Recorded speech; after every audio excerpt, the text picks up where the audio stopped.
விஜயகிருஷ்ணன் அவர்களே உட்பட அனைத்து பொறுப்பாளர்களை விட ஒன்றும் பிரச்சனை இல்லை. எல்லா மாவட்ட சேர்ந்த பொறுப்பு யாரும் தப்பா நினைக்க மாட்டாங்க. சந்திரன் அப்படி தானே இங்க இருக்கக்கூடிய அத்தனை பேருக்கும் இங்க இருக்கக்கூடிய கிட்டத்தட்ட 2 பகுதி இருக்காங்க. குடியிருத்தூர் பகுதி, கரும்புக்கடை பகுதிக்கு உட்பட்ட அத்தனை வார்டுக்கு உட்பட்ட அத்தனை பொறுப்பாளர்களை, அத்தனை பேருக்கும் பெரியவர்களை, தாய்மார்களை, சகோதர சகோதரிகளை அத்தனை பேருக்கும் நன்றி கலந்த வணக்கத்தை உரித்தாக்கி, ஏன்னா இப்ப நேரம் ஒரு 4வது மீட்டிங் முடிச்சுட்டு எல்லாம் பொருள் கொடுத்து எல்லாத்துக்கும் உணவு அருந்திட்டு போனோம். எல்லாரும் அங்கே சாப்பிட போறோம், கூட நானும் இங்கே சாப்பிட போறோம். எல்லாருமே சாப்பிடலாம். பாத்தீங்கன்னா ஆமா, நம்முடைய இஸ்லாமிய சகோதரிகள் நிறைய இருக்கீங்க. எல்லாமே ஹலால் பண்ணி தான் எல்லாமே பண்ணியிருக்கு. எல்லாமே ஒன்று சேர்ந்து சாப்பிடலாம்.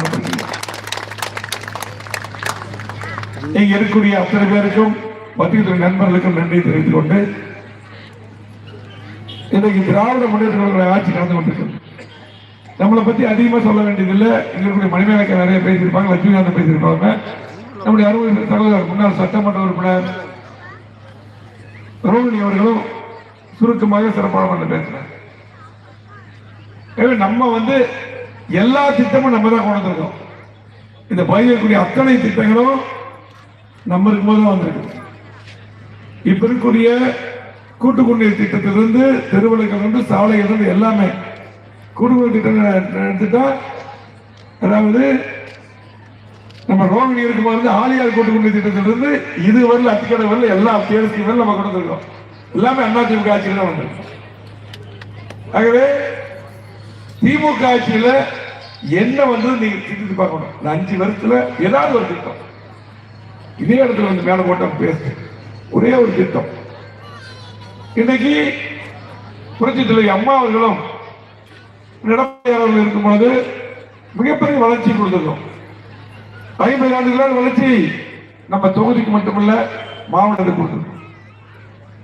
இந்த பாலக்காடு மெயின் ரோடுல எப்படி இருந்தது தெரியும். இந்த இடைமலை ரோடு முதல் எல்லா சாலையும் நம்ம தான். பாலக்காடு மெயின் ரோடு அகலப்படுத்தப்பட்டு டிவைடர் வச்சு தெருவிளக்கு போட்டு இன்னைக்கு சிறப்பான நம்ம காட்டி இன்னைக்கு விபத்துகளை குறையும். எல்லா சாலையிலும் கோவை மாநகர சாலைகள் அமைச்சு நம்ம தொகுதிக்கு மட்டும் எல்லா சாலைகள், பாலங்கள், ஒரு கல்லூரி 9 கோடியில நம்ம தொகுதிக்கு 2000 ரூபாய் ஃபீஸ்ல படிக்கிறாங்க. 3 மருத்துவமனை இன்றைக்கு கொண்டு வந்திருக்கோம். இங்கே கூட ஒரு மருத்துவமனை சுகாதார கொண்டு வந்தோம். அதே போல சுண்டையாமுத்தூர், தொண்டாமுத்தூர், ஆனந்தம் 30 படிக்க உயர்த்தி கொடுத்தோம். கிணறு தொகுதி ரோகிணி சுந்தராபுரம் ஒரு மருத்துவமனை கொண்டு வந்தோம்.